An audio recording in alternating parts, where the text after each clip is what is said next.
Hi there, and welcome to Chapter 5, Lecture number 53, the final lecture for this chapter.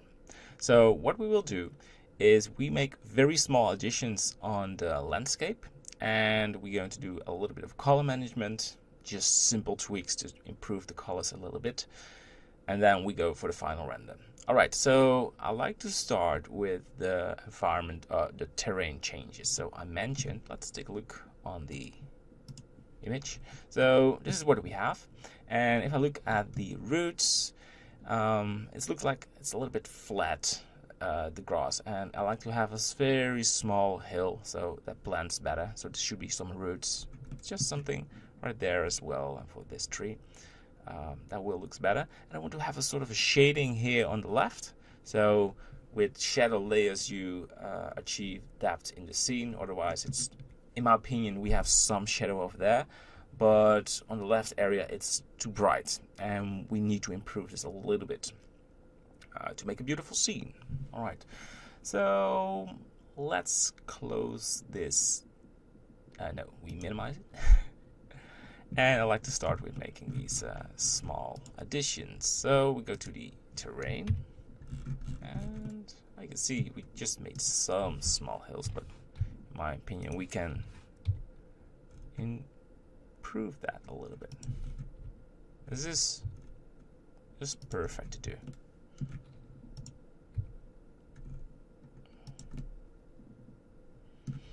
And the one on the rear.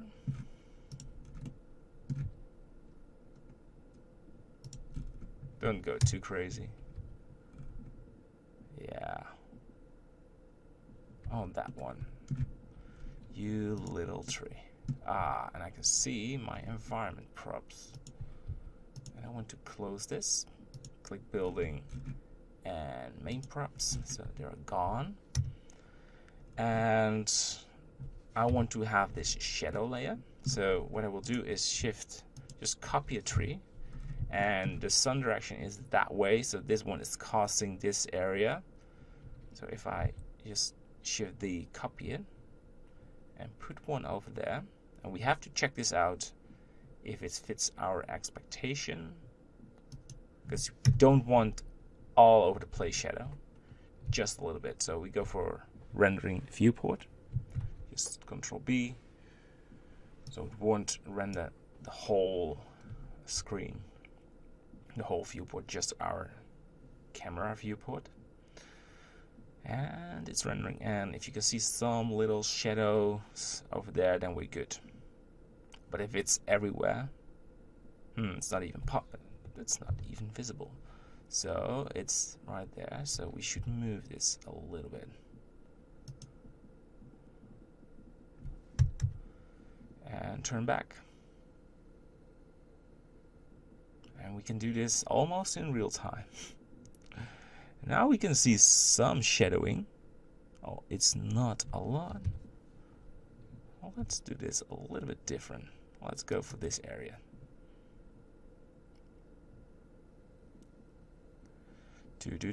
Fine-tuning is one of the most important things when finalizing the scene.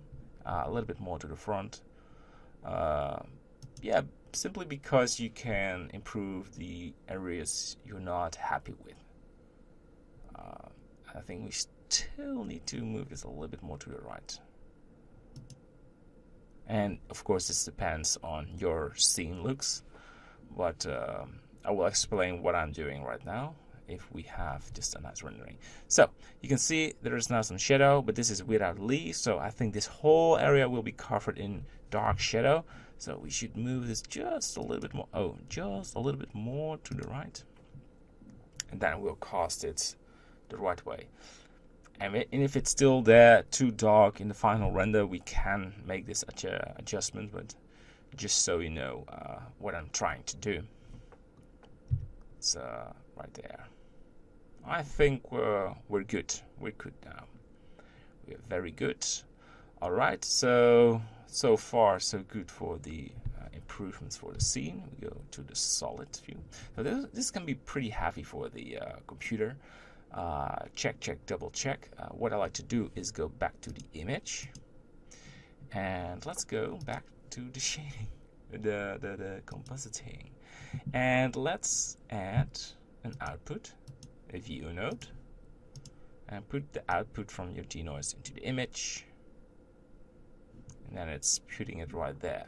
So now we can make changes. And I like to start with the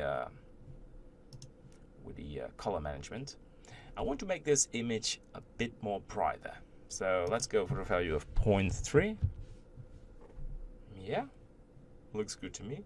And I want to change the I want to add a bit more coolness in the scene, and some areas need to be more warm. So we add color balance. I love this node simply because it's giving so much control on the color in your scene. So the gain should be a little bit. It's more most default values I use a little bit more bluish in the scene, just a bit more. Yeah, this one as well. So it feels more fresh now, and the lift should be a little bit in the orange one. So this has a huge effect on the you say warmness of the scene. I'm not quite sure, but just gentle changes. And reviewing the scene, you can see the strands there. The small reed is on the path. So let's take a look why that is happening. So left click on the terrain.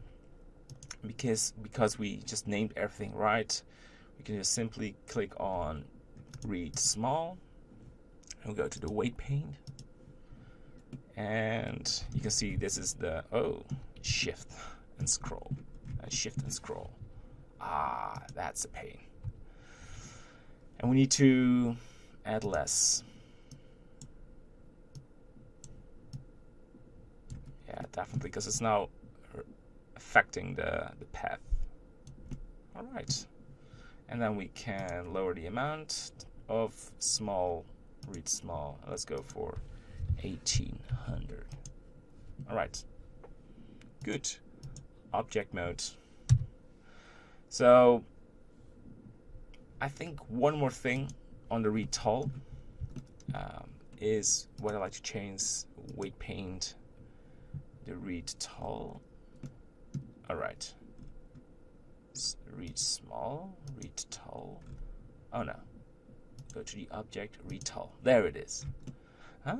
It's not affecting this area. Just a little bit. I just don't want to have this on the front because I want to have some visibility of the water. So I'm trying to remove that as much as I can. And that will be nice. So, as I mentioned, just small changes have a huge impact on the scene. And what we will do is I will make a final render. And so for me, I want to have in 4K 3H40 2160. This is a 4K render, but it depends on your computer. So if your system is not very high-end, you definitely shouldn't make a 4K because this will take hours instead of you use a render file. But if you have a high-end system, just give this scene some power resolution because it's worth it, because all the details you added in the scene won't be visible in an HD render. I still use HD for movie clips because if you go for 4K, it's like a very painful process. It will take almost 4 weeks for rendering instead of using Eevee. But yeah, you have some losing quality. But yeah, this is pretty much it. We go for the render, and I will show you that. And then we go to chapter 6, where we go to focus on beautiful nature assets. What you can, by the way, use in this scene as well when you turn back and you add these. But I'm not going to add these now because you know how to model grass, reeds, and trees. And I can spend a lot of time right now in this chapter for small plants. But it doesn't make sense for what I'm trying to learn you. Because I just want to make an improvement in skills. So instead of just making a room wall, we focused on the farmhouse and adding trees. And in the next chapter, it's focusing on nature assets. And then we toggle to the final chapter where we're going to put everything we learned in one scene, the castle scene. I'm going to rock that scene. All right, enough talking. I'm making a render. I'll just show you it in the end, and then we continue. Bye-bye. Hello and welcome back. So we have this 4K render. It's super sharp and crispy because of the denoiser removes all of the noise. So quick review what we have. Maybe you can hear the my computer is just blowing all the heat from making this render. This took me 1 hour, so that's a long time. So keep in mind, making 4 renders hits your computer. Anyway, review the scene. So there is shadow on the foreground. In my opinion, it looks lovely, but it's too much. I was hoping to have it slightly more on the bottom, so I will make that improvement. But overall, this looks really good. We can see these small hills on the trees have a nice effect as well, and here on the background, and that looks more natural. So this is the end of this chapter. We close it. I hope you enjoyed it, and feel free to continue to work in the scene if you want to add more objects. Maybe you want to add a rock, or you want to add different trees. This is what I wanted to learn you in this chapter, but it doesn't mean this scene is finished.